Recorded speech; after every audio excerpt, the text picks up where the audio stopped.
अस्सलामुअलैकुम dear students, welcome back to the channel and hope आप सब खैरियत से होंगे। तो आज हम डिस्कस करने वाले हैं अकाउंटिंग के अंदर कि व्हाट इज़ हिस्टोरिकल कॉस्ट, कि हिस्टोरिकल कॉस्ट बेसिकली होती क्या है।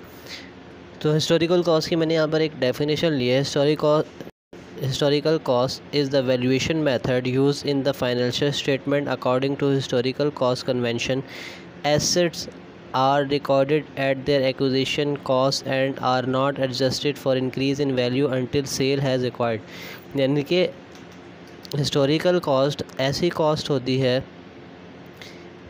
जो हम कोई भी एसेट परचेज़ करते हैं। यानी कि हमने किसी भी एसेट को परचेज़ किया, मान लें हमने फ़र्नीचर 1 लाख का ख़रीदा, जब तक हमने उस फर्नीचर को बेच ना दिया, भले जितना मर्ज़ी इस्तेमाल कर लिया उस फर्नीचर को, उसकी कॉस्ट जो है कम नहीं होगी।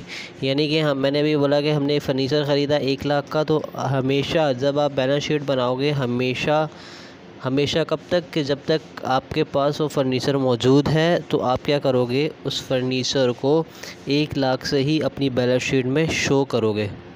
अब हमेशा तो फ़र्नीचर जो है वो 1 लाख का नहीं रहेगा, क्योंकि आपने उसे यूज़ कर लिया। हो सकता है कि वो कुछ ना कुछ उसके अंदर से कुछ पार्ट रिपेयर भी हो गए हों, या उसकी जो कंडीशन है उस फर्नीचर की वैसी ना रही हो। और जब आपने जैसा कि जब आप लोगों ने क्या किया था, ख़रीदा था, हम लोगों ने उस फर्नीचर को ख़रीदा था, अब वैसा वो फर्नीचर रहा नहीं, उसकी कंडीशन वैसी रही नहीं। तो अब उसके लिए हम एक मेथड यूज़ करते हैं, एसेट को जो है डेप्रिसिएट करने का जो मेथड है, एसेट जो यूज़ हो जाते हैं हमारे तो उसकी कॉस्ट को हम एलोकेट करते हैं डेप्रिसिएशन मेथड के ज़रिए।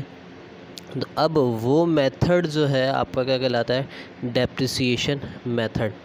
अब उस डेप्रिसिएशन मेथड के ज़रिए जितना डेप्रिसिएट हुआ होगा वो फर्नीचर, तो अब उसकी वो कॉस्ट जो है, मान लें कि 1 लाख का फर्नीचर है, उसका हमने 5% उसका फर्नीचर डेप्रिसिएट हो गया फर्स्ट ईयर में। तो अब जब बैलेंस शीट के अंदर आप रिकॉर्ड करोगे तो 1 लाख में से 5,000 लेस करके नेट वैल्यू जो होती है उसकी 95,000 और बैलेंस शीट के अंदर शो करवाओगे। लेकिन हमेशा अलाउंस फॉर डेप्रिसिएशन के फर्नीचर के अंदर जो है वो अमाउंट जमा होती रहेगी।